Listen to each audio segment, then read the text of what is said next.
ક્યારેક એક નાનકડું ફ્લાયર પણ કેટલી મોટી વાત કહી જાય છે, ખરું ને?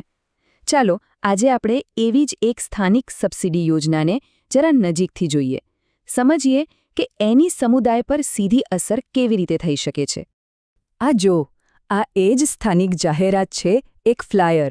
આમ તો સીધું સાદું લાગે, પણ હજારો રૂપિયાની નાણાકીય સહાયનું વચન આપે છે. પણ આ છે શું? આ કોઈ કોયડા જેવું નથી લાગતું? ચાલો આપણે સાથે મળીને એના એક એક ટુકડાને જોડીએ અને સમજીએ કે આ તક ખરેખર છે શું. કોઈ પણ યોજના હોય એનો હાર્દ તો એના નાણાકીય લાભમાં જ હોય છે, બરાબર ને? તો ચાલો આપણે સીધા મુદ્દા પર જ આવીએ અને જોઈએ કે આ યોજનામાં ખરેખર શું ઓફર છે. સૌથી પહેલી અને સૌથી મોટી વાત, આ યોજના પાઇપલાઇનના કુલ ખર્ચના સીધા 50% આવરી લે છે. મતલબ કે અડધો ખર્ચ તો સરકાર જ ઉઠાવશે. આ ખરેખર એક ખૂબ જ નોંધપાત્ર મદદ કહી શકાય. હવે 50% ખર્ચ તો બહુ સારું લાગે, પણ અહીંયા એક મહત્તમ મર્યાદા પણ છે. એ યાદ રાખવું પડશે. આ યોજના હેઠળ કોઈ પણ લાભાર્થીને વધુમાં વધુ 15,000 રૂપિયા સુધીની જ સહાય મળી શકે છે. તો આ રકમ ખાસ ધ્યાનમાં રાખવા જેવી છે. તો આ શરતને બરાબર સમજી લઈએ, કારણ કે આ બહુ જ મહત્વનું છે. લાભાર્થીને મળશે શું?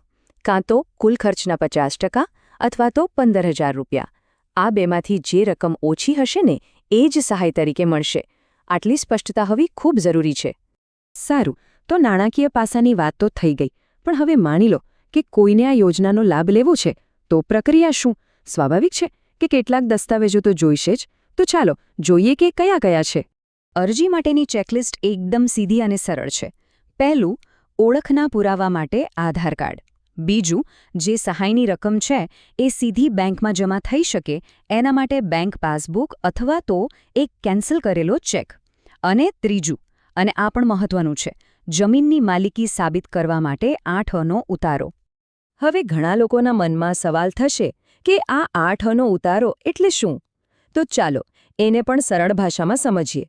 આ એક સરકારી મહેસૂલી રેકોર્ડ છે, જે એક ગામમાં કોઈ એક વ્યક્તિની માલિકીની જેટલી પણ જમીન હોય ને એ બધી વિગતો એક જ દસ્તાવેજમાં બતાવે છે.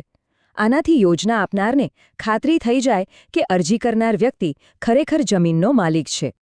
ઠીક છે, તો નાણાકીય લાભ સમજી લીધો, કયા કાગળિયા જોઈશે એ પણ જોઈ લીધું. પણ હવે સૌથી મોટો સવાલ, જવું ક્યાં? અરજી ક્યાં કરવાની છે? ચાલો એ વિગતો પર પણ એક નજર નાખી લઈએ. તો અરજી માટેનું સરનામું છે માસ્ટર કમ્પ્યુટર, જે પાલીતાણા તાલુકાના નાની પાણીયાળી ગામમાં શેત્રુંજી ડેમ પાસે આવેલું છે. અને હા, જો કોઈ પણ પ્રશ્ન હોય કે વધુ માહિતી જોઈતી હોય તો સીધો સંપર્ક કરવા માટે તેમના ફોન નંબર્સ પણ અહીં આપેલા છે.